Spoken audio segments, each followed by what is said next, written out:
Hello, my name is Tim Seldin. I'm the president of the Monastery Foundation.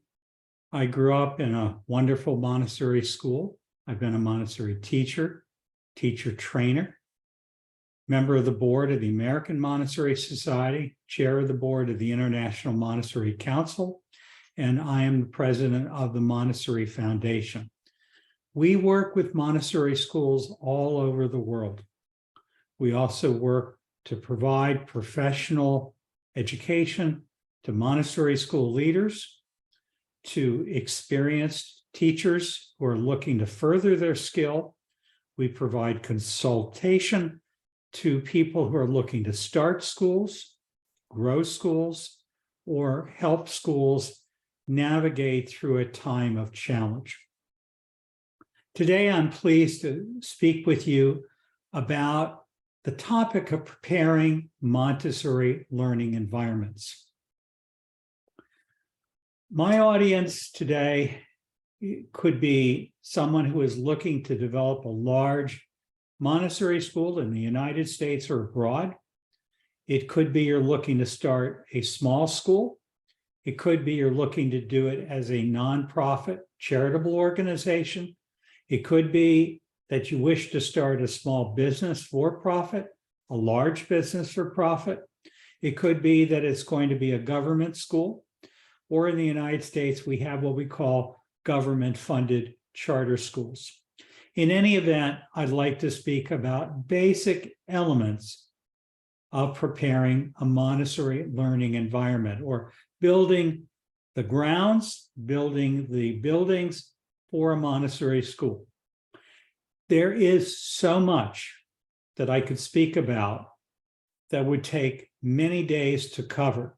Today, I'm only going to cover some of the most fundamental issues that I hope will be helpful to you, whether you're trying to transform your home into a Montessori learning environment, although I make no claim to be an expert in homeschooling Montessori, because I've always done Montessori within a school setting. And I'd like to say to those of you who might be trying to homeschool in your own family, in your own home, my congratulations and my heart goes out to you. There are many reasons why people do this, including the idea that there is no school available, or they cannot afford to go to such a school, or they just prefer to be at home with their children.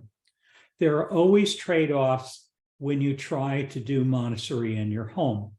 One is it's very difficult to afford all of the material that really makes Montessori work. And often what people end up with is just a smattering of Montessori here and there. But if it works for you and your family, God bless. It's also true that Montessori is really a group experience, and it's the idea of a community of children, usually of 20 or more children in one 3-year class, that's carefully designed to meet the needs of that age level, that is the foundation of what makes Montessori work. We always speak about the 3 things that are needed in Montessori. The first is you need a prepared adult. Children don't come with a user's manual. Most of us understand school the way we experienced it as children. We know what it was like to be a student in school. We have those memories. We also remember the way our parents raised us at home.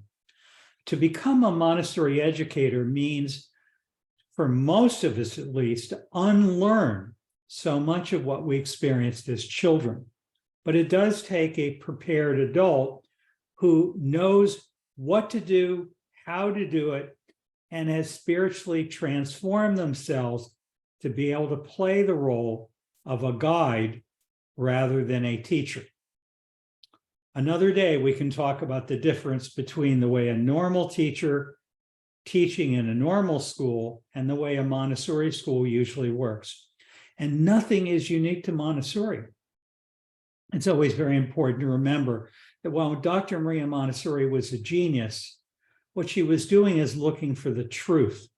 And the truth of what works, of how children learn best, is not something she invented. It's something that was always there. What she attempted to do was to learn what worked and to organize a system to prepare environments, to prepare adults, and to prepare communities of children. So the first ingredient is a prepared adult. The second is the prepared environment. And most of us think of that as the classroom. But a classroom usually exists as part of a larger building. So it's important not to think of your classroom, if you are part of an organization that has multiple classes, as if you are an island nation unto yourself. You're part of something bigger. And the classroom walls are not all there is to it. It's the grounds, it's the location in the world, it's the kind of environment in which your school is set, whether it's in a downtown city, an international capital like Cairo or Tokyo or Washington, D.C. or Paris, where every building has to be many stories high, or whether you're out in the suburbs of the country and maybe you have land. I have preferences. I also know that no matter where you are in the world, you will do what you can with what you have available. We also know that it takes more than the prepared adult. It takes the preparation of the environment, which is the building and the land and what you put inside of it, the focus of my talk today, and it takes the prepared community of learners. Whether your children are very small, very young, or much older, all the way up through adolescence, preparing a community of children who know how to learn and live in a Montessori culture, a Montessori way, is not something that comes overnight, and it's not something that is easy. So that's for another day, and other speakers, I'm sure, are speaking to you about that. Let's talk about preparing Montessori learning environments. What we're creating, no matter where we are in the world, is a home for children. Maria Montessori called it a casa de bambini, which means a house of children or house of childhood or a children's house. Whatever language you speak, it's the same basic idea. But it's not only a place that is designed that children can be in, where the furniture is their size, where the toilets are their size, where the sinks are their size, but something that feels like home, something that feels warm, beautiful, comfortable. And it doesn't require great wealth, but it is very different from what most people will create for children in a nursery school or in a typical institution school, whether it's wealthy or poor, government or non-government. Most schools look very different from what you're seeing on the screen right now. That is a typical Montessori children's house, possibly for children 3, 4, and 5, because we can see materials on the shelves. If you look very carefully, you can see the flags of nations. You can see the continent globe on a shelf in the background, and you can see the Montessori bells. These are things that are normally used with children 3, 4, and 5. So let's assume we're looking at an early childhood, or depending on what term you were taught to use, you might call it pre-primary, you might call it a CASA, you might call it a primary class. It really doesn't matter. We're talking about the same thing. A class for children aged 3, 4, and 5. Ideally, at least 24 children, at least 30 children on the higher end. It could be higher. I've seen classes of 40 children or more, but the idea is it's a class that is able to be managed easily, normally by 2 adults, and the children are being taught how to do it for themselves. And the environment is facilitating that. And it is speaking to them. It's a home for children. It's attractive, it's comfortable. It feels like home. This is something that Dr. Montessori wrote. It's published in a book after her death. It actually goes back to her original 1915 book. She wrote, "The children's house is the environment that is offered to the child so that he may be given the opportunity of developing his activities. This kind of school is not of a fixed type, but it may vary according to the financial resources at disposal and the opportunities offered by the environment. It ought to be a real house, that is to say, a set of rooms with a garden of which the children are the masters." This comes from, again, the book, Dr. Montessori's own handbook. Happens to come from the 1965 edition on page 37. That book has been republished in many languages over many different editions. But what you're looking at in these pictures are typical examples of Montessori, and we can recognize Montessori schools all over the world. As we go through this talk today, I invite you to look at what you see. There are things that you will see here that could be just as easily found in a Montessori school in Dubai or London or a small town in Tennessee in the United States, California, in Mexico, in Argentina. It really doesn't matter where you are in the world. A true Montessori school looks remarkably similar. Now, there will be differences. Notice in this picture on the bottom, there's a carpet on the floor. Notice in the picture on the top, the floor is made of some kind of tile. Those are not the things that make it Montessori. The low table, the idea of the pitcher, the idea of the little bucket for washing tables, all of the ingredients for table washing, that would be a classic setup for a Montessori table washing activity. So we say in Montessori that there is a language of patterns or a pattern language, and we look for that, and we walk into a school and we can say, that's the Montessori school. We can recognize it anywhere in the world. Dr. Montessori wrote in her book, The Advanced Montessori Method, which again has been translated into many languages. She wrote, but what is above all essential is that it should be artistically beautiful. In this case, beauty is not produced by superfluidity or luxury, but by grace and harmony of line and color, combined with that absolute simplicity necessitated by the lightness of the furniture. The furniture is light in weight so that the small children can carry it, often one child on either end of a table or one child carrying a chair, but it's their size and it's very light in weight so they can move it around. This is an example of a Montessori school. It's just one kind of Montessori school.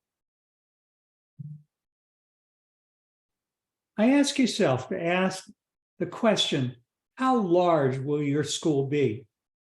The minimal design, if you're setting up a school, would be to have at least one classroom designed for at least 20 children, to normally 36 children, that covers a 3-year age range. That's the basic. The smallest school is one classroom. You have to ask yourself, are you going to rent a space? Are you going to buy a space and remodel it? Or are you going to build a space from the ground up? There are advantages and disadvantages to all three of those choices. Of the three, normally the ideal is to build it from the beginning, to buy the land and then build it to your design. However, many of us have to either rent and we maybe change what the landlord provided, or we buy it and we remodel it to make it work for our school, or we do build it. You need to ask yourself, are you going to have enough money at the beginning to build space for all of the students who you hope to enroll, your enrollment goal, or will you need to build more classes as your enrollment grows? In the place where you begin, your first school, will there be enough space that would allow you to grow? And that space could be space that is there, already built, but you only rent it, the part that you need, and then you rent more as space is needed.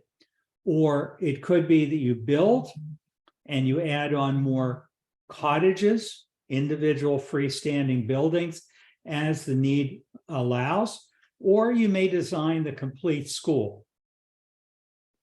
One thing I will tell you is it's very difficult to start a Montessori school that's going to go up beyond age 6 and have it take in children who are older than 6 right at the beginning. It can be done, but children above the age of 4 will almost always have a very difficult time adjusting to a Montessori program. Therefore, when people do that, it is quite common that they end up having to modify the program to work with the children who aren't used to being in a Montessori school. A fully implemented Montessori school usually begins with very young children and then adds on one age level a year until eventually it goes up through the 7th grade or age 12, and then 13 and 14, until eventually it goes all the way through high school. You also have to ask, where you build, where you buy, where you rent, will there be enough land around your school building to give you space for playgrounds, gardens, and athletic fields? Now, there's some basic design elements in Montessori classrooms for at least the children aged 3 to 6. For example, let's talk about the dimensions. We recommend, again, that you design for 24 to 36 students covering that 3-year age range, age 3, 4, and 5, in the same room. We recommend, by the way, that there be a single class space, not different rooms for different ages, but one open space that contains an allowance of space of at least 3.25 square meters per child. In the American system of measurement, we would say no less than 35 square feet per child. We actually recommend a larger amount of space per child. You may not be able to do it where you live. You couldn't afford it. It might be that such spaces just aren't available. But to really do it well, to allow space for all those shelves, all those tables, all those Montessori materials, and to not have the children feel squashed together, we recommend 4.6 square meters per child, or 50 square feet per child. You might want to have more, but about 50 square feet or 4.6 square meters per child is usually about right. By the way, that does not include bathrooms or hallways or rooms to store things. We're talking about the space in the room where children can work.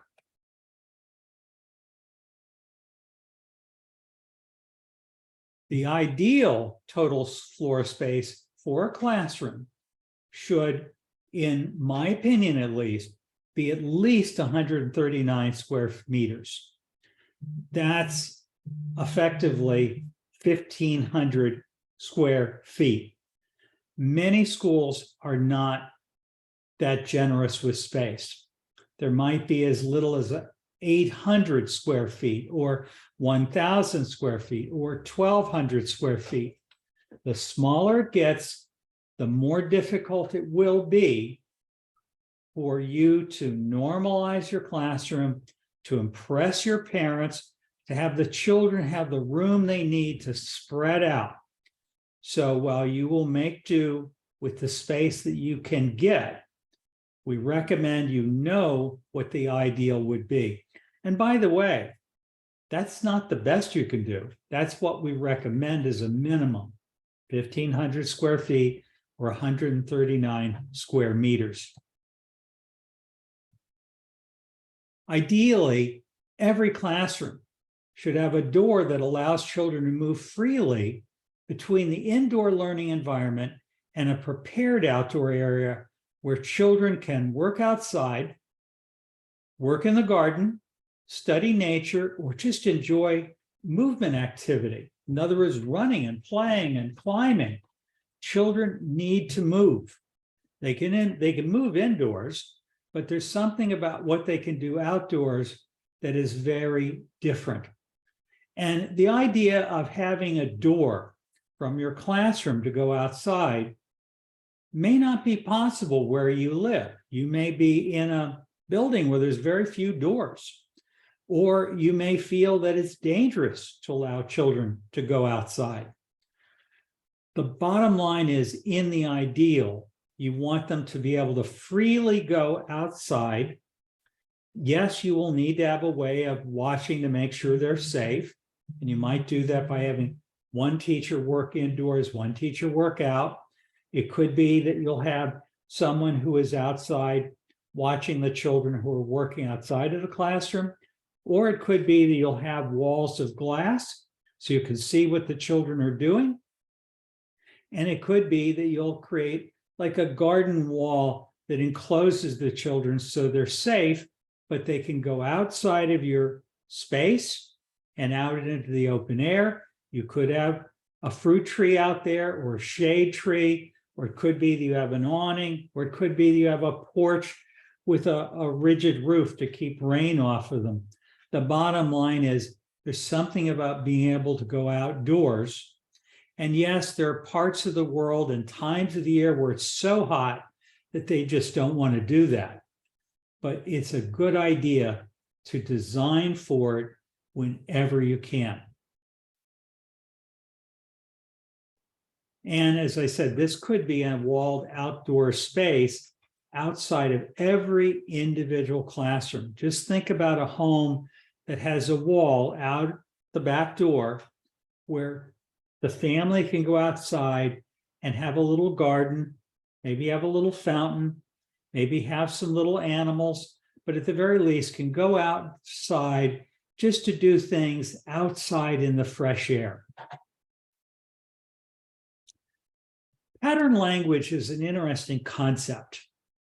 It's a term from architecture, at least in America, that has to do with the idea that there are things that we design around the world, the kinds of windows, the kinds of doors, the hinges that hold the doors onto the building, the materials with which we construct buildings, whether our doorways are arched or whether they're columns, all sorts of things that define one style of construction or architectural design from another.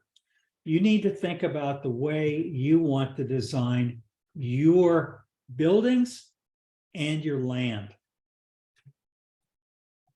Now, there are many, many ways to build school buildings around the world, from buildings that are just very, very simple structures of simple wood and sheet metal, all the way up to very, very complicated materials. Look at the building styles and the construction materials that make the most sense in your community.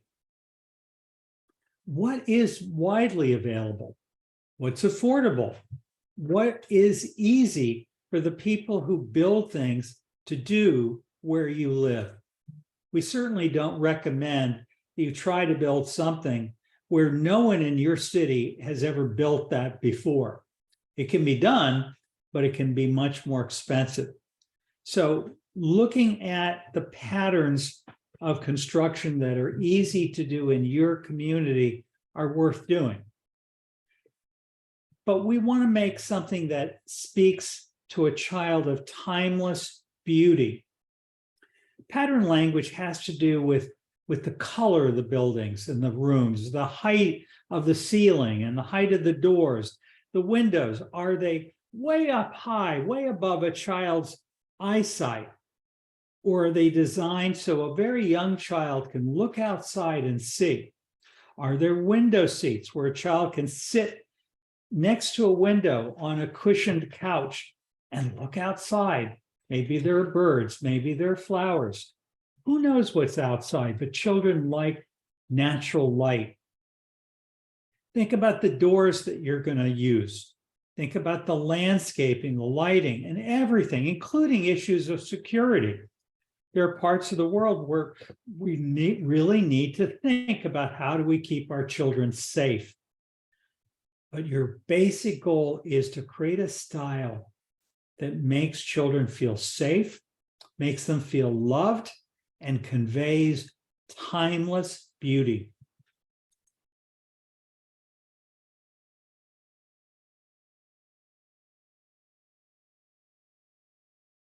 We recommend that inside of every classroom, you design 2 individual toilets, or a bathroom, as we say in America, each bathroom having a toilet and a sink. Now, the rationale for this is we don't want children going down the hall by themselves or needing to employ people who are going to escort children down the hall, or, God forbid, saying to children, you need to wait until we all go to the toilet and walk together as a group to go to the toilet. Your goal is to have bathrooms that are available in the classroom that have a sink and water and a toilet, if at all possible.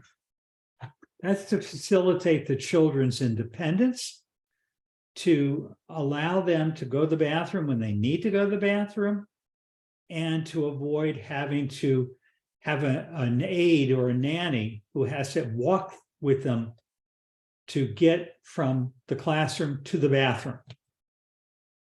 We also recommend that outside of the bathroom, you have like a counter, which has a kitchen sink, usually a metal sink or a porcelain sink, with one of those high faucets so that you can put water into a pitcher, a bucket, or a pot, or a pail. So a high faucet, but set it up at the children's height, which means probably much lower than what you would use as an adult. And then the counter should have a nice, smooth working surface that's easy to clean. In designing your classroom, use as much natural light as you possibly can. Ideally, lots of windows. You could use skylights. There are many ways to do this, but it's important to have as much natural light as you can. You want to avoid harsh fluorescent artificial light. Now, in many places in the world today, people are moving away from fluorescent light. They're beginning to use LED lights, which are a little better. They're more energy efficient. But what you're looking for is light that is either natural daylight or that imitates daylight. The spectrum of light you see when you're outside. This is much better for the eyes. It's much more positive in its influence on children's moods. We already mentioned including 2 individual bathrooms with a toilet and sink. Forgive me, it looks like this slide got duplicated. Just repeat it, it's worth repeating. Have that kitchen sink with the high faucet, set it to children's height. Lots of natural light. Avoid fluorescent artificial lighting and try to create a sense of comfort and natural beauty. Now let's talk for a moment about entrances. Now, your school may look very different from these schools, and these are very small schools, schools that more or less have been built into either homes or into fairly small buildings. Where you are, you may be building a school for several hundred children. You still pay attention to the way it feels when the child and the family come up to the school. So take a look at these entrances and notice what you see. They have a coziness about them. It might not be the way buildings are designed where you live. Every part of the world has its own designs. But the goal is a place where the front door has some kind of roof over it so that you don't directly come from the blazing hot sun of a summer day or from torrential rain and immediately go in the door of a house. So there's sort of a passage from the outside air to a covered porch with a roof, something with shade, maybe a place where people can sit and wait, maybe a place where people just watch or wait for this person to arrive from inside who's going to let them in. But it's a good idea to think carefully about the way your entrance feels. Now, this includes schools that need to have security guards. Try to create a place of safety and comfort. Think about the way security is done at your school. So that one, your guards are comfortable. The people coming into the school feel safe, respected, and comfortable. The whole school should convey a sweetness about it. That doesn't mean that you don't take safety precautions, but you want to get across the idea of once you cross this threshold, you are coming into a home. Schools have all sorts of looks. They don't have to be big, mammoth buildings. They could be a series of individual cottages. Think about the way a family approaches the front door of your school. First impressions make a big difference, both to children and to parents. Is your school's entrance friendly and welcoming? Does it look like a home or does it look like a prison? A warm, welcoming, home-like building may appeal to some parents, but it may turn other parents off. They may not like it. Montessori schools can convey very different messages to parents through the way their buildings look. Think carefully about how you want your school to look. Now, if your school is located in a traditional school building, there are many ways to improve the way you enter the building, the entrance, to create interest and make it less threatening for young children. For example, in the picture to the left, there's a wooden walkway that you may be able to see, and notice it's curved. That curved line and the benches and the plants soften what would otherwise be a harsh face-to-face brick exterior of a conventional school building. Little tiny touches like a brush to scrape the sand or mud off of your shoes, a place where you can put your shoes. If in your tradition, children and adults take their shoes off when they enter an office building or a school. Just planning things out. The flowers, all sorts of little things. There's a little angel outside of one classroom, just a little statue, piece of art.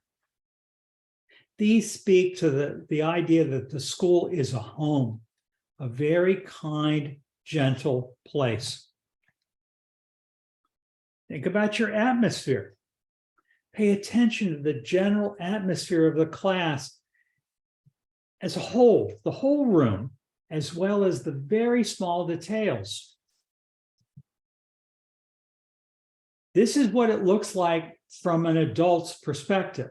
We stand usually almost 2 meters high.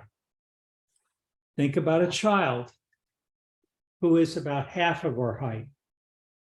Get down on your hands and knees and look at how your school looks if you were the height of a child.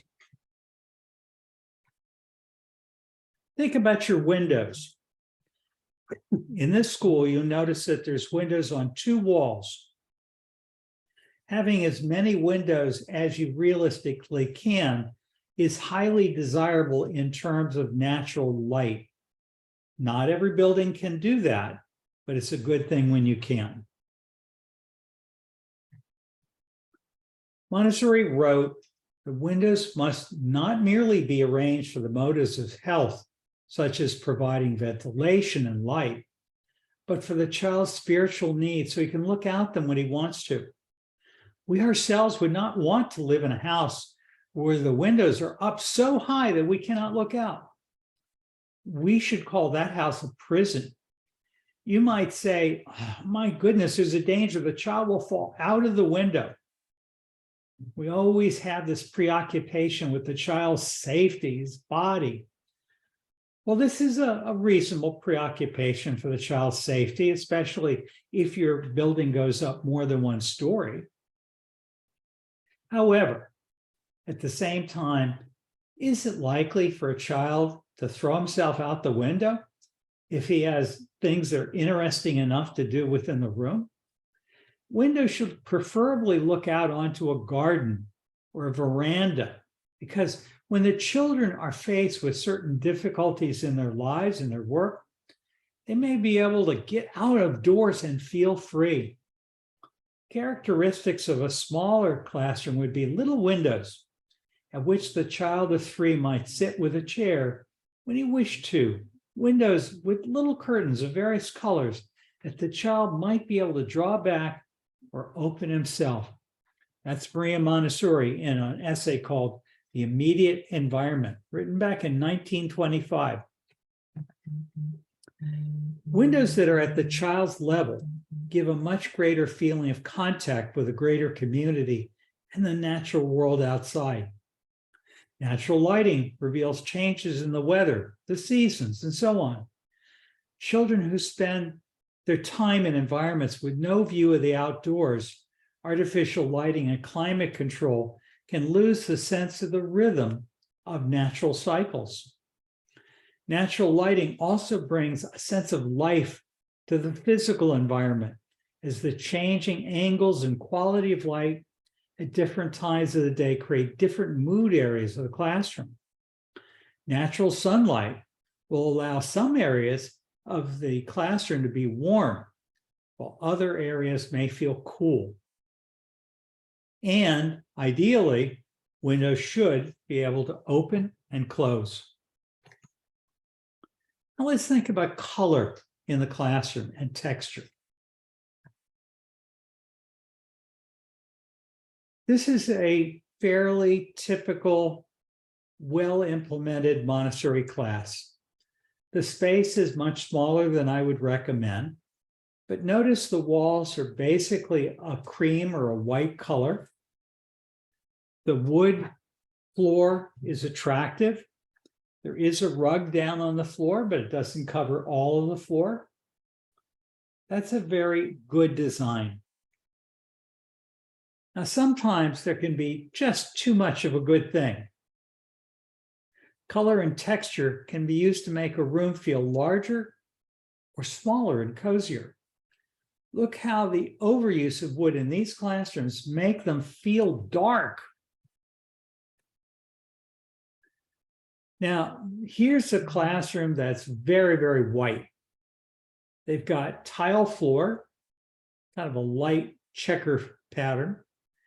And between that and the white walls, it gives the impression the Montessori materials and shelves have been dropped in the middle of an oversized kitchen. I mean, in America, a lot of kitchens are white. The overall feel could be softened if there was some use of wall color, of carpets, and a screen to maybe separate the adult-sized parts of the room, you see them in the back, and the areas that are used by children. In contrast, in this room, there are various elements that are blended to produce a very harmonious effect. Now, in planning your space, it's a good idea to draw a map and think about how are you going to arrange furniture? How much space do we have? How many tables are we going to bring into our classroom? And this is just one way of developing a drawing of what we're planning to do in the classroom.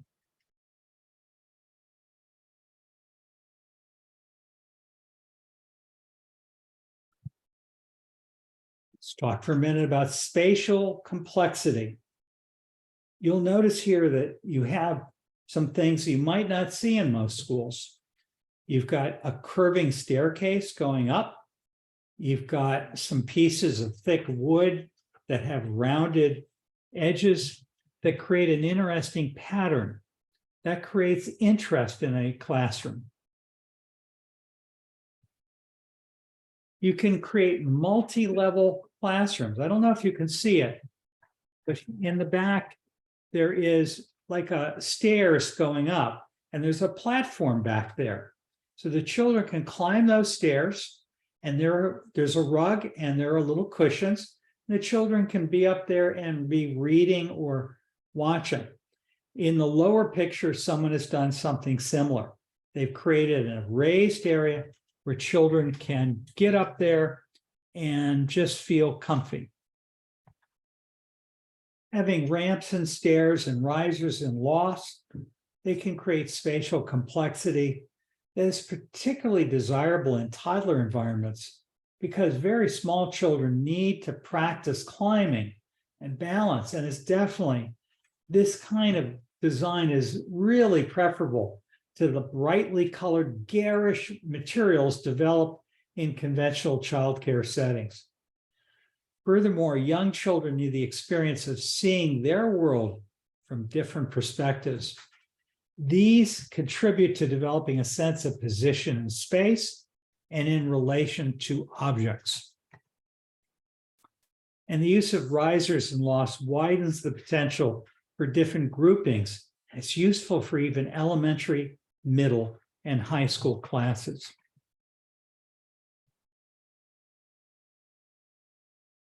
This is a room where if you look at it carefully, you can see the ceiling changes height. And this can also create an interesting effect in a classroom. Montessori wrote, you might have a schoolroom of a rectangular shape in which cozy corners could be enclosed so that the room takes on an octagonal shape. In these cozy corners, special things could be arranged to satisfy the child's needs. For instance, when a child wishes to isolate himself, which he often wants to do, he could go into one of those cozy corners.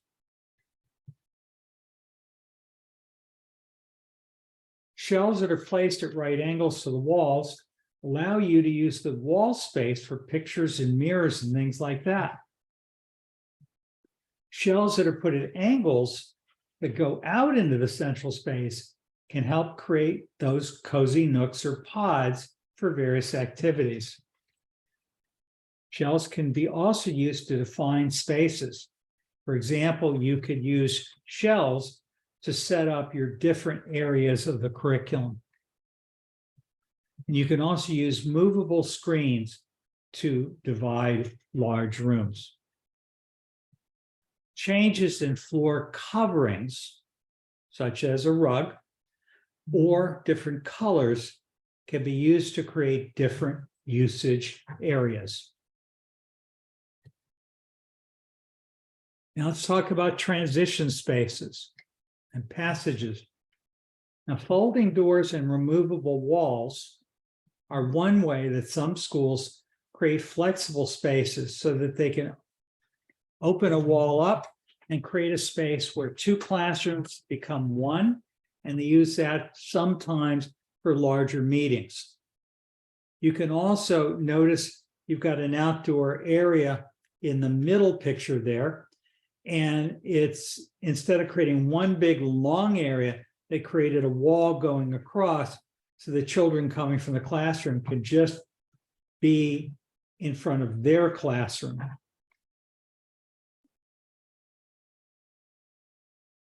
Partitions can be used to separate group work if necessary. And transition spaces between the indoors and outdoors have multiple uses. That's what we were saying at the beginning when we talked about entrances.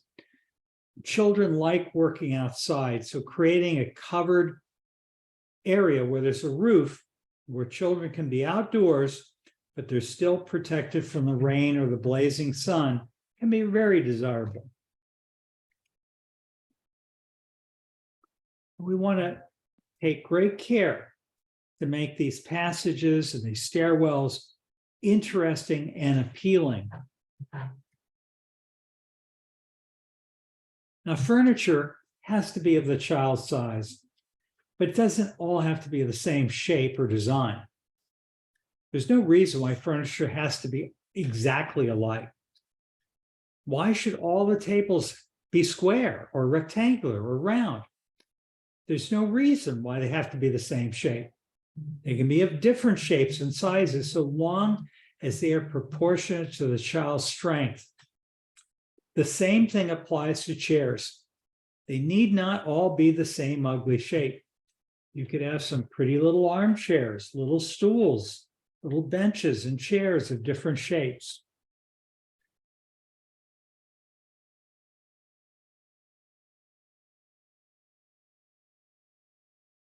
Again, look at the classrooms.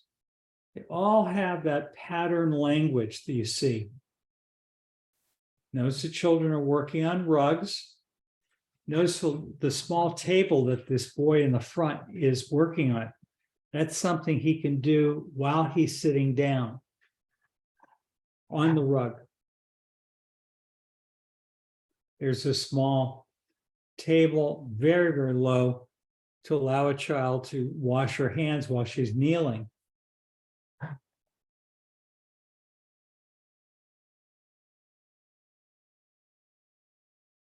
So the Montessori environment is designed for children, and their needs and comfort are what we take into account.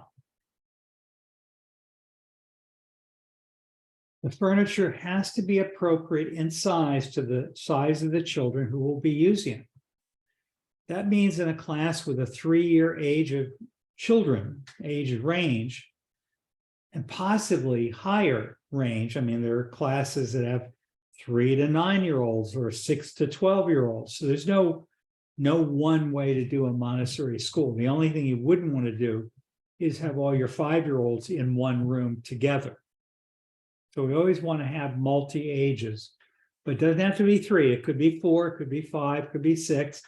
You just want it to be something that works for your school and your teachers. Anyway, if you follow it, you're going to need to have a range of sizes of furniture available so that every child can find somewhere that's comfortable to sit. By the way, we don't assign a chair to a child. They sit where they want to sit. We try to create some real options so the children can easily find a place where they're comfortable. And if we're doing it for toddlers, children 18 months through 3 years of age, we want to make sure that their chairs are very low so that they don't fall.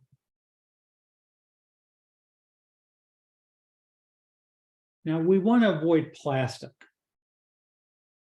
I know that may seem strange because so many preschools use plastic tables, plastic playground equipment, plastic everything. We don't use plastic in Montessori. You want to avoid it as much as you possibly can. Use wood typically instead. Either leave it natural or paint it a light color. We want to make sure the tables are designed in such a way that if they spill something on it or leave behind some food, that they'll easily be able to see it and they'll know that they have to clean it up. So we want to have a variety of surfaces in the room and several different cleaning methods available so that children can learn to scrub, to wipe, or polish. Now, you want to avoid chairs like those blue plastic ones there. There's not much you can do to make anything out of those. They're just ugly. We really don't want that kind of thing. Now, classes should again have tables in various shapes. And that's for both practical and for aesthetic reasons. Let's avoid a regular shape and size throughout the environment, as the standardized kind of desk or table reminds people of an institution. We don't want to look like an institution. We want to look like a home. A variety of table shapes also allows for and suggests a variety of groupings. It allows the children to work alone or with a partner or in a small group. Circular or oval tables are better for group work than rectangular tables. Different table heights allow working seated on a chair, on the floor, or possibly even standing. Always try to choose furniture that's similar to what someone might put into a home. And I don't mean, some people put crazy stuff in their homes. Everyone has their own sense of design, but we want to try to create something that feels very much like a home. Now, notice how in these pictures here, for these classrooms, that the use of standardized furniture gives it a sort of institutional or school-like feel, rather than a home, which is what Montessori suggests, and which, by the way, is supported by research. Even rooms that have been carefully decorated take on that institutional feel when the furniture has been standardized. So try to avoid that if you can. Let's now talk about floor coverings. Flooring is probably the single biggest influence on the overall impact of a room. Sometimes budget limitations mean you're stuck with an unattractive floor covering, and it may make your school look like an institution. Linoleum floor tiles are easy to clean, and they tend to be very practical, but they also tend to not be very pretty. They can even be ugly. Wooden floors are the warmest and the most attractive, but they may be the most expensive. Where you live, it may be that tiles are the best choice. Again, just think carefully about what works best where you live. Using carpets can be very helpful. I don't suggest carpet all over the floor of a room, but by setting up area rugs, you can really do a lot of nice things. Now, generally, you want to avoid bright decorated carpets. I mean, look at the red carpet on the left, or look at the carpet with the design of the world on it that's down below. Please avoid that kind of thing if you can. Look at the way the room on the right looks. There you have a nice Montessori classroom. You've got green walls accented by the white frame. You've got the beautiful Montessori materials and their very light shelves. You've got the beautiful wooden floor, and you've got an attractive rug that's been laid out over part of the floor to suggest here's an area where we gather for lessons. A general rule of thumb is if you wouldn't put it in your own home, you probably shouldn't be putting it into a Montessori classroom. Now, carpets can be specially designed. There are carpets that include a line for walking on the line. There are carpets that are used for defining space, and there are carpets that have a different color that break up a large expanse of floor. For example, there's a carpet with a line on it. Now, this line was not in the design of the carpet. The line was applied to the carpet. Still works the same way. Very desirable.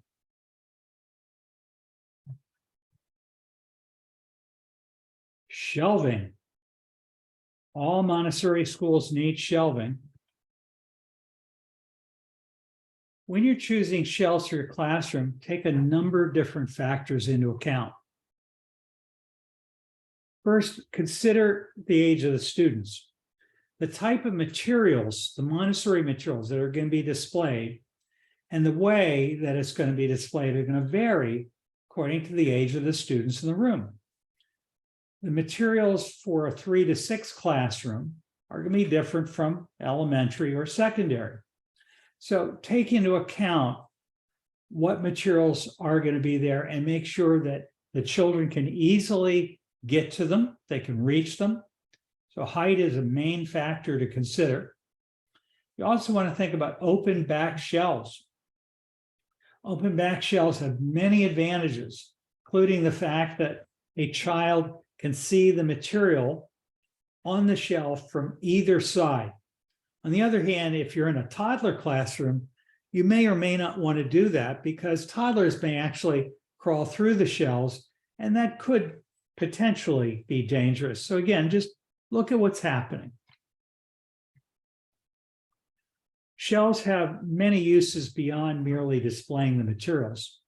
They can be used as room dividers to make large rooms appear less cavernous and to define spaces for different activities. The backs of shelves could be covered with cork or carpet. That's the shelves where the shelves are not open, but there is a back. And the cork or the carpet can be used to display the children's work or pictures that relate to a specific theme. When shelves are placed at a right angle to each other, they provide handy nooks for plants and other decorative items. And you can also custom make shelves to display materials in a very specific way. So again, shelves can be used as with an open back or a closed back. That's where you can see through them. When you're using them as room dividers, open shelves again allow children to access the materials from either side, and they can see through them. It also allows the adult who's sitting on the floor giving a lesson to see through the shelves and see what's going on the other side. Now, when the wall is textured or of any color that may not look good through an open shelving, you may want to use a white backing on the shelf. Again, generally speaking, I like to have my shelves open. The color and material used for the shelves can influence the overall atmosphere in the room. For example, in America, we have a wood called pine. Building your shelves, all of that one wood, especially if the furniture is made of the same wood, and if the wood on the floor is the same, it can be overwhelming. If you use too much of the color white, that can make a room seem cold and clinical. Many hospitals are all white. Many prisons are all white, unless they're just sort of a gray concrete. What you want to do is try to have a mix of different color tones. This particular slide mentions a photo which isn't here, so forgive me. But the bottom line is it's talking about picture on the previous page. Let's just go back and see it. Oops, oh, here. We do that again.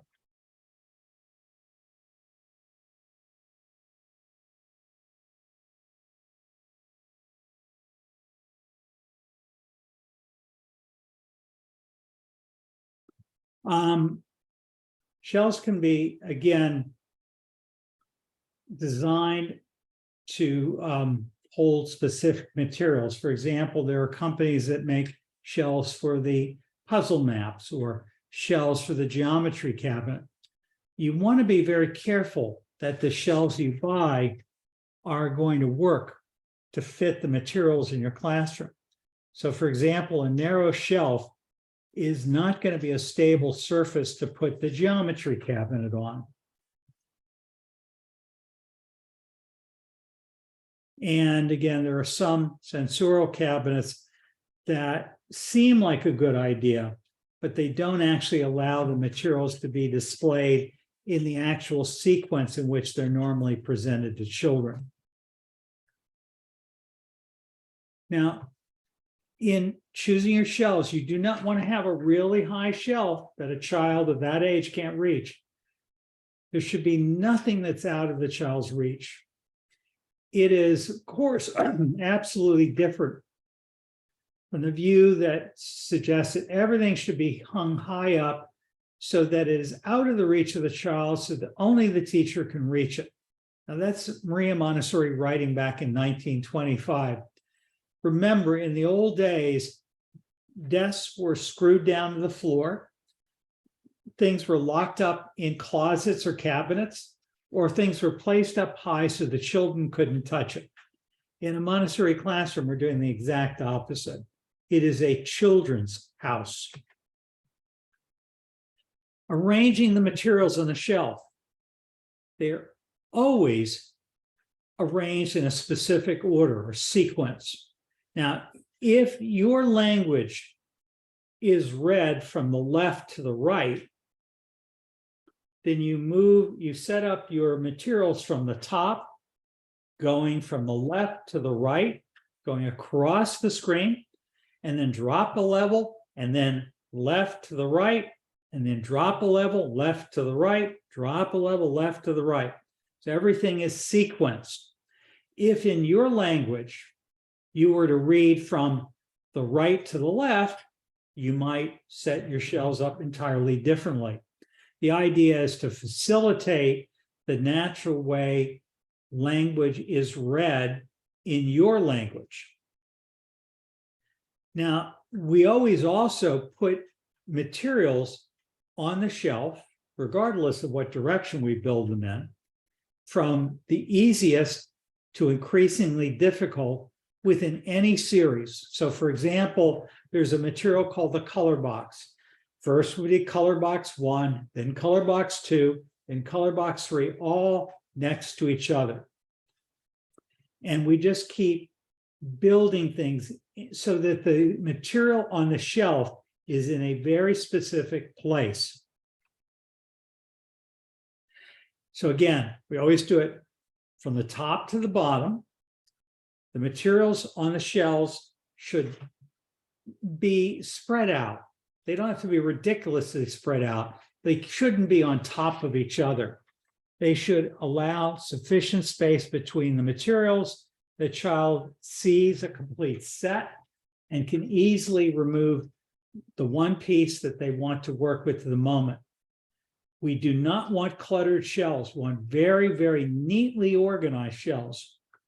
And always err on the side of less rather than more.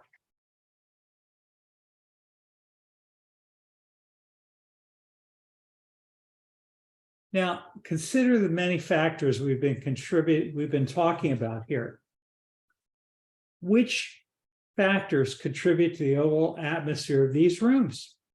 Look at them for yourself and ask yourself, what do you see that's working really well?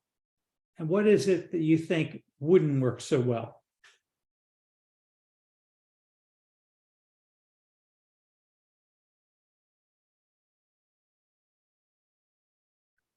Now, the overall impact of the room and whether or not it serves the purpose for which it's intended depends on the subtle blend of different factors.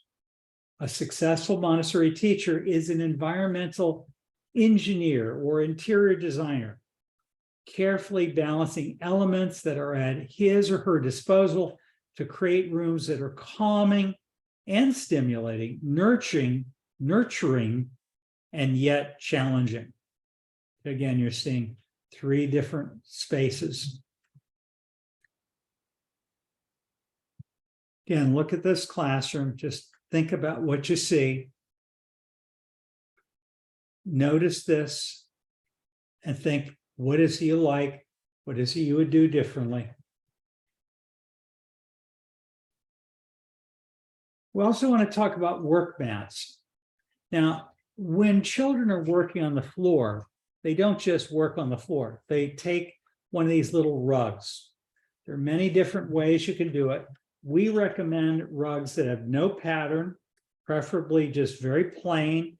They could be light blue, they could be white, they could be a tan. The idea, though, is the materials should be easily seen against the mat. The mat is essentially like the child's desk. It defines their area to work. All the materials they're working with should be on that mat, not scattered on the floor. Children need to be taught not to walk across another child's mat. That is their work area. You want to choose a way to store your mats that is practical and pleasant to look at. So it has to be something that children can do for themselves. It may be more practical and neater to fold rather than roll and store, but there are a number of ways. Notice that the way the teacher in the room on the right, on the upper right, tried to use those PVC tubes, and those carpets that are rolled up are not fitting in there very neatly. Whereas the little basket that's in the lower left, that seems to be working. And if you're using a heavier rug, you notice that the kind of space that's holding those rugs is yet another option. You want to have decorations in your class, but not a lot of them. There are all sorts of brackets, all kinds and sizes. And on those brackets, you could put statues, artistic vases, framed photographs, and they should adorn the walls.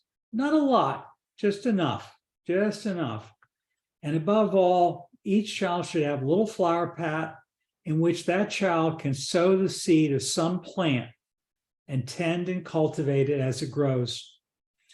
On tables of this size room should be placed large albums of colored pictures and also games of patience or various geometric solids on which children can play at pleasure, constructing figures, etc. This again comes from one of Montessori's earliest books, Dr. Montessori's own handbook.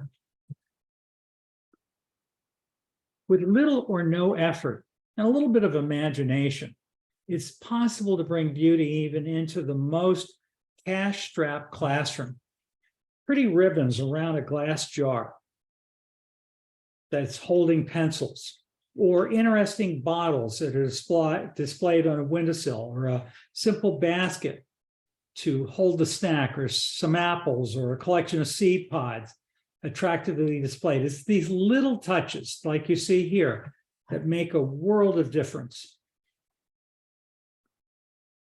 We strongly recommend that you bring in life. There are so many opportunities to bring beauty into the classroom. You can have an indoor tree, and look at this classroom there in the middle and the top.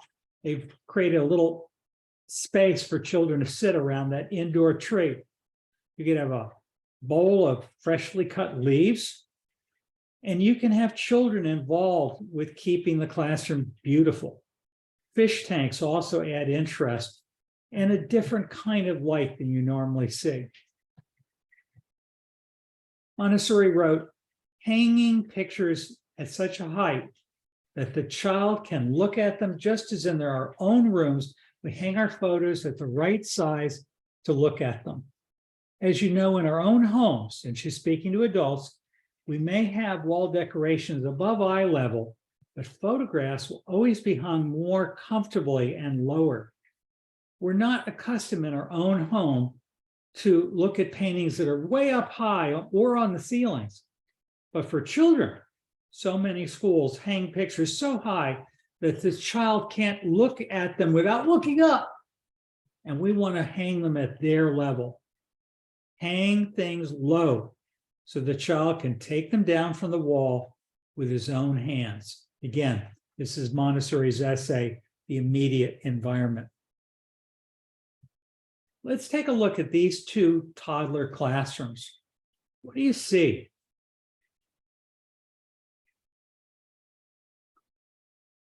I see in the one on the bottom, a lot of things are on the wall that really aren't needed, but so many teachers think that they should decorate their walls with posters like that. I see lots of things, puzzles on that shelf. I mean, quite a bit of stuff is there. It's not bad, but one is much more overstimulating. And I'm not quite sure why all those things are there. It just kind of looks like a mishmash. We're trying to create a children's house. Montessori classrooms should look like something beautiful. They should not look like what you see in these pictures. Look at what you're seeing here. Lots of posters on the wall, lots and lots of materials all crammed together. Very, very unpleasant looking. This is not what we want.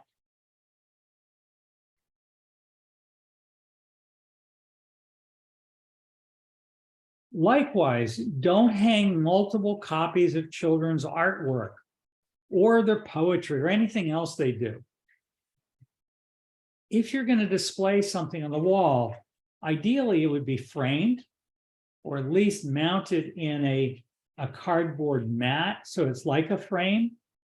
And you want to do it in a way that's really looks very adult-like and mature. This is a bunch of identical pictures that hardly show anything special. Now, take a look at this toddler environment. What do you see? What would you change, if anything? Maybe nothing. What would you add? What would you remove?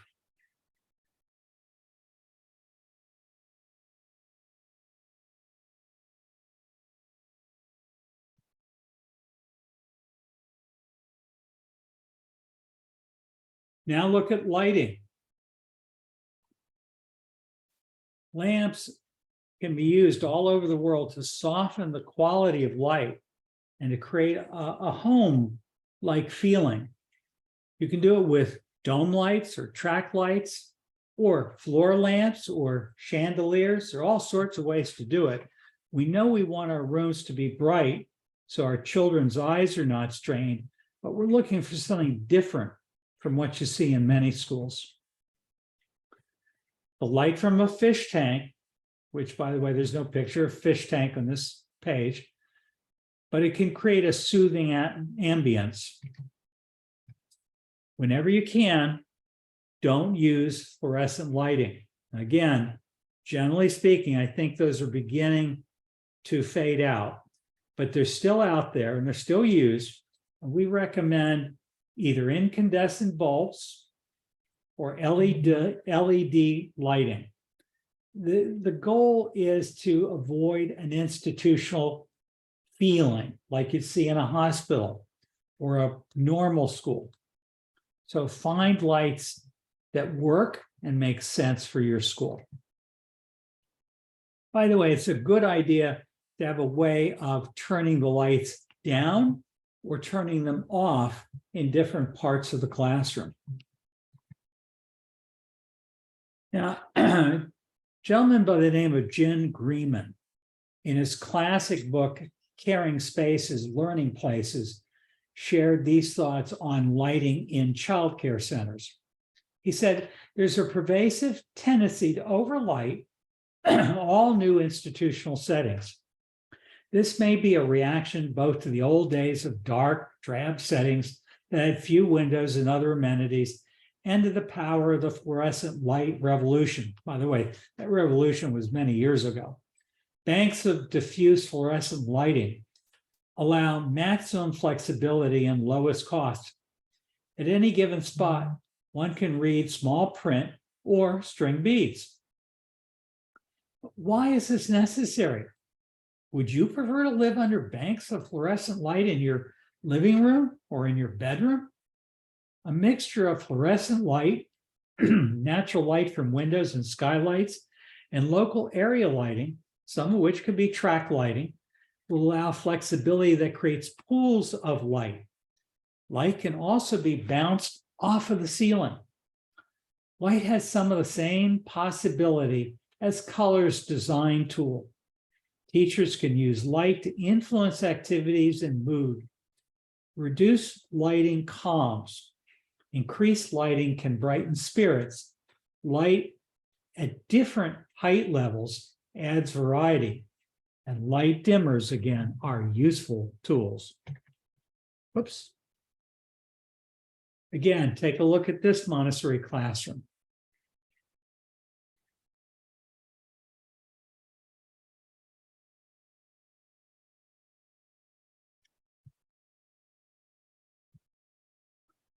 Now, the didactic materials, the Montessori materials, are often called didactic because they're used for teaching. So we need them to be aesthetically pleasing. They really have to be beautiful. They must call to the child. We want to make sure that we don't place the materials on a shelf the same color as the material, because then they just sort of disappear. We want them to stand out against the shelf. The materials also have a visual control of error. Now, some materials that do not have a concrete control of error, such as the broad stair or the Tower of Cubes, are displayed as they are built, since the child absorbs a visual impression, which later becomes a control of error. So notice the Tower of Cubes, which, by the way, notice in this picture is not pink, doesn't have to be pink to work, but displaying it in the vertical position is not only traditional, it actually helps the child to learn a more difficult thing than building it horizontally. There is nothing wrong if a child wishes to build it horizontally. It's just, generally speaking, we usually prefer to build it the way it is constructed initially, which is upright. Order. The material is displayed in a logical order that's based on the curriculum area. And this is incredibly important in the 3 to 6 environment, where the left to right arrangement of materials, which are again graded from the easiest to the most difficult in any series of materials, suggests a sequence of work to the child, as well as providing indirect preparation for later reading and writing. Even with older children and adolescents, the order of materials on the shelves facilitates independence. So think about it this way. Especially in an early childhood Montessori classroom, each area of the curriculum has one or more shelves. The materials are organized according to the sub area of curriculum. Like within sensorial, we might say things that have to do with size or length, or with volume, or with sound, or with smell. And we always go from the simplest to the most complex. Every material, whether it's in your home or whether it's in a classroom, whether it's with early childhood or elementary, should be in its own place. Even in a Montessori high school, things need a place. This creates a sense of order. It's like a mental map of this is where this thing belongs. So we're creating in a Montessori environment a careful design where every child knows where to find what they're looking for. This is not a toy box into which everything is thrown and it's a big jumble. We're creating a very orderly environment. We want our materials to be complete and in perfect condition. If part of the material is missing or if it's damaged, ideally you want to remove the entire set until you can get it fixed. For example, if a cylinder block loses one of its cylinders, remove the cylinder block until you can either find or replace the missing part.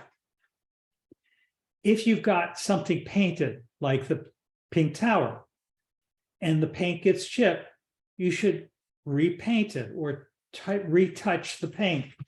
The material manufacturers sell little containers of the exact same paint. The truth is, wherever you are in the world, you should be able to bring the material to a paint store, and they should be able to provide you with the exact color match that you would need to match that color. And when materials are removed from the shelf because they're damaged or something happens, leave a space where that material belongs empty, so that children remember, oh, the trinomial cube is in the hospital, and this is where it will go when it's repaired.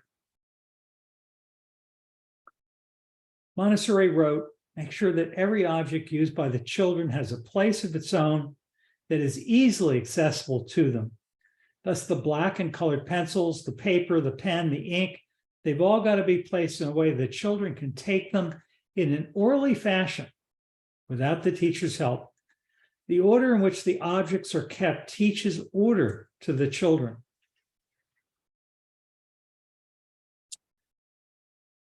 She also said the teacher must keep the didactic developmental materials in perfect order.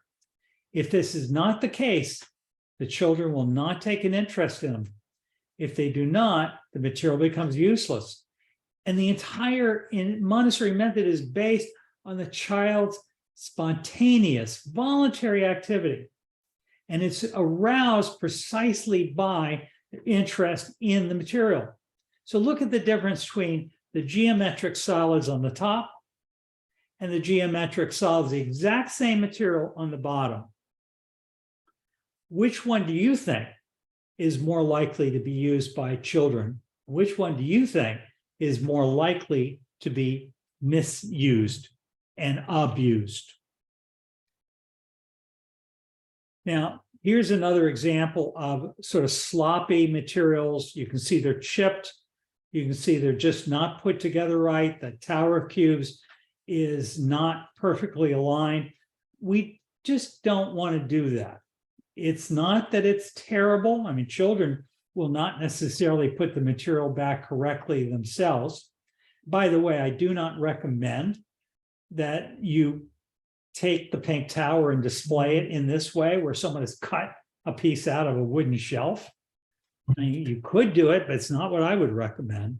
So again, we're trying to make the materials like works of art, something beautiful that appeals to the heart and the soul of the child.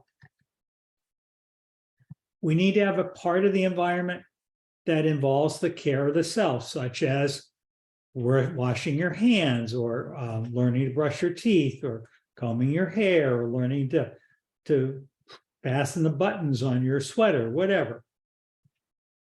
We also have an area of the environment which is normally going to be a shelf in practical life, and we want to have it set up for care of the environment. So for example, you'll notice there's some color coding evident. For example, all the materials for color for the flower arranging are green and white. Now, notice how consumable items, and in this case, the flowers, are offered. There's more than one vase available. And the small glass jars and the doilies suggest repetition. There's items for polishing, the silver bell, the plate. It's all part of the natural environment. It's part of the area for learning how to do this. We also want to create an area where children are caring for plants at every age level. Cutting plants and flowers, arranging flowers. We just, it's part of the environment. You want to have a profusion of plants and flowers in the classroom and outside. And a child can't go outside to pick flowers if they have no way to go outside and access a garden. And if there's no garden, then you're really missing something. Even in the desert, there are ways to grow plants outside or inside. Again, an example of how you might set up a shelf in a classroom. Food preparation, again, the same idea. Notice the color coding here. Many schools consider snack and meals as something you have to do, something that interrupts the day. We suggest that meals are an integral part of your program. And ideally, you train the kids how to be involved in or to actually do all the work of preparing meals or preparing snack. And it's absolutely worth the investment of time and money. Margaret Waltuck, speaking about her school in France, wrote, "We had a full course meal daily. We ate with the children. We discussed their experiences in the parks, the museums, their parties, etc. We talked about future and past events, always laughing and making jokes. The French children were masters of conversation at the table. Also, typically French was the style of waiting at the table. What she meant was spending a long time being together, eating a meal. Eating and talking alone usually took an hour," she writes. "Introducing their foods and their preparation is still another form of sensory exploration. Noodle making, bread making, peeling, cutting, grinding, chopping, slicing, grating, squeezing. These are not only ways of extracting from nature what you need to eat, but they're great builders of hand-eye coordination, sequence, and social life." So cooking should really be part of your school and not a cook who's preparing lunch for 500 children in a commercial kitchen if you can avoid it. Think about ways of including food preparation and community meal times into both your environmental design and your curriculum. This may or may not be allowed in your country. It may or may not be something that makes sense to you, but Montessorians have found this works all over the world. There's a fundamental difference between this class eating together at tables in their classroom with their teachers and a mass-produced lunch, a meal delivered to the children in the school cafeteria versus individual lunches that in this case were brought into the school from the parents' home. Lunches can be a social event where students and staff can chat and share ideas and opinions in a relaxed manner. It's also an opportunity for sharing values that are more powerful than any direct lesson. The active participation of the students in all aspects of planning, budgeting, cooking, and cleaning up after these meals is made possible by a carefully designed environment, which enables staff members to treat the preparation of food as simply one more part of the curriculum. What this means is build a kitchen, ideally, into your classroom program, rather than a central kitchen alone. There's some pictures of children in Montessori schools. Notice that little child on the left using a sharp knife to cut up that piece of fruit. Yep, this picture is an actual school at lunchtime.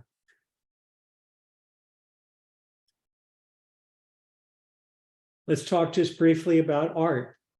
You want to create a prepared environment for art.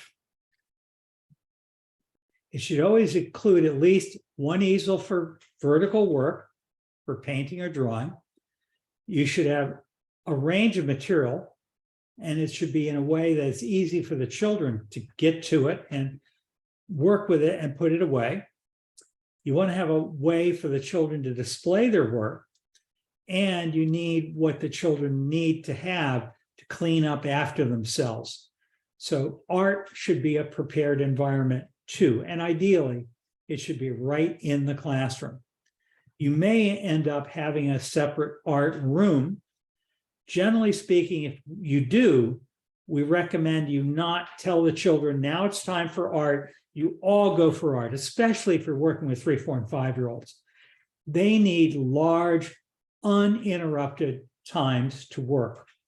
Instead, build art into the classroom.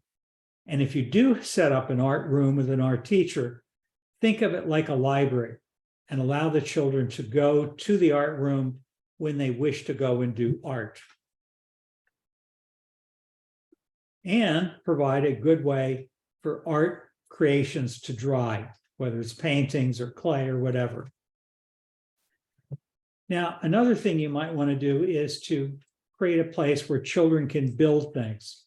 So that's often called constructive work, whether it's clay or woodworking or whatever. Now, here's another example of thinking about something. This is the metal insets. It may feel like this is just unimportant, as Montessori wrote, but as a matter of fact, this is very important.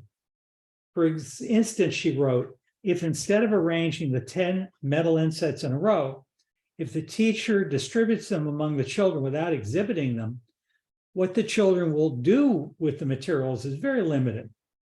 On the other hand, when the insets are exhibited before the child's eyes, when they can see them, like you can see here, there's much more likelihood the child will draw them all, one after the other. And the time that they will spend working with this, which by the way is a preparation for handwriting as well as art, is typically much greater. The ways in which materials are displayed can affect the way children use them. So when the metal insets and pencils are displayed on a desk that is specifically designed for metal inset work, one child will work alone and will be more inclined to do multiple designs. Here's an example of a wall display for sandpaper letters. It may be the way you do it. It may be that it's different for you. By the way, whether your alphabet is Arabic or Mandarin or the Spanish version of the Roman alphabet or English, it really doesn't matter. The principles of sandpaper letters are the same all over the world.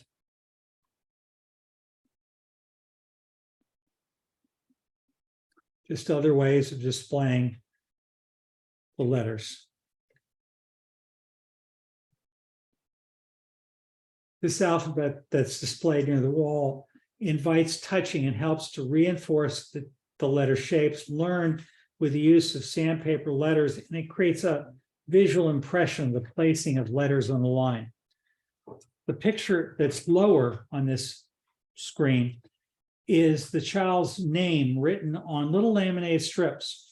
What they do is if they're going home for the night and they've got a piece of work out, they put their name on it and they know that that's their work in the morning. You want to create a place for peace and contemplation. Every school needs such a place. Preferably, it can be more than one place. Beauty doesn't have to be elaborate or expensive. It may be soft, simple touches that soften an environment, break up harsh lines. You can have plants, water, things like you see in these pictures. This is a place for just being quiet.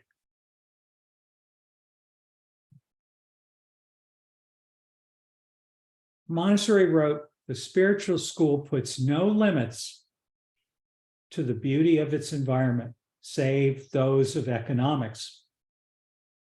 No ornament can distract a child who is really absorbed in his task. On the contrary, beauty both promotes concentration of thought and offers refreshment to the tired spirit." Now, again, by that, Montessori didn't say, let's create a bulletin board with lots and lots and lots and lots of images on it. That's not what we mean. Beauty, simplicity, something that attracts the child. We're trying to create a children's home. Here's some more examples of places where a child can go off and be by themselves and just sit quietly. In the one on the right, you can see a little radio or cassette player and a headphone where a child can just listen to quiet music. And there's just some things there that might be used by a child just for calming down. The place on the lower left is a place where two children who are upset with each other can resolve a conflict. Obviously, if you've got young children, you need a way that they can sleep. Now, these are infants or toddlers, but even somewhat older children get tired. Think about, where are you going to have them sleep? Is it going to be another room that's only used for sleeping? Or could it be that they could sleep in their classroom? We find it works fine for children who are tired to sleep on a little futon or mat when they're tired. We just have a way of darkening part of the room so they have less light. The other children learn to be quiet because they're children who are tired and trying to rest. And we create quiet.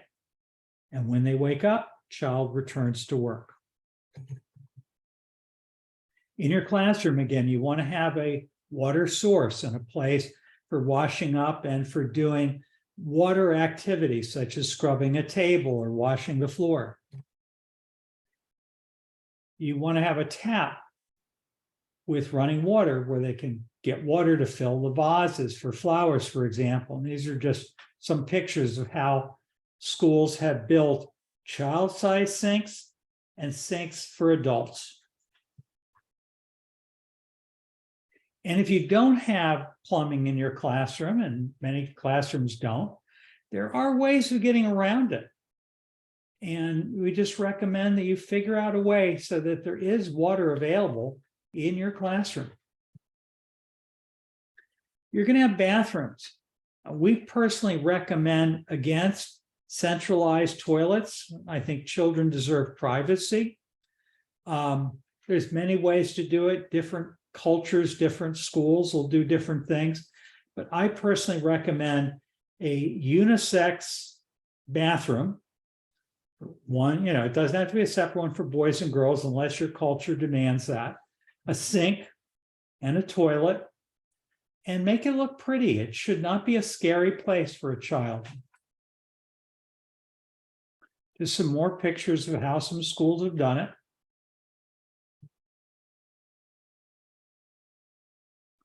You're going to need to have a place for cubbies or lockers or work storage, and do it as attractively as you can. What you don't want is a big jumble of things that are just laying in a pile.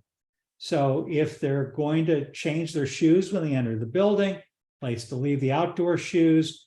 If they come in with coats and hats, boots, place so they can just sit and store it. Just plan that into your building. And they'll need a place to hang their hooks and so forth at their level. You'll also need to have some kind of place where children can just put their belongings. It could be their clothing that they would change into if they spill something on themselves or have a bathroom accident. So these are just examples of how other schools have done it. You're going to have some kind of library area. Lots of ways schools do it. And they're all different and they're all pretty in their own ways.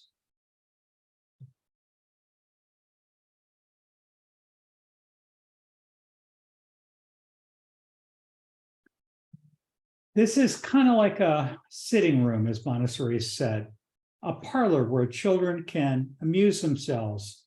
They can talk, play games, listen to music, and the furnishing should be especially tasteful. She recommended little tables of different sizes, armchairs, sofas placed here in this little club room. And sometimes the teachers may come in there and tell the children stories or read them. And that will tend to attract a circle of children who are interested in the story. You don't have to make them come. You just begin to do it. and those children who are interested will gather. You obviously need some kind of way of having an adult workspace.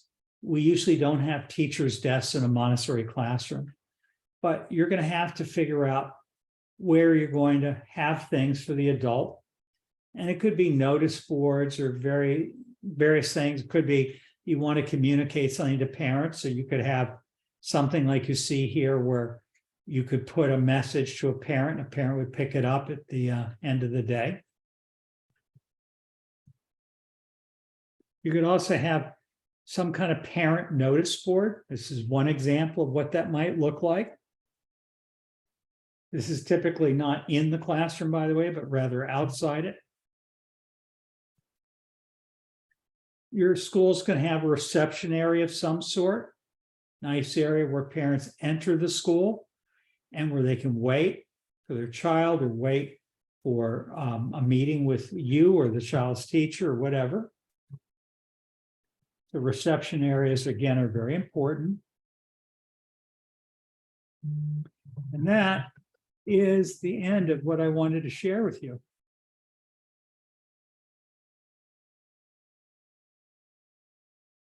I hope you found that useful.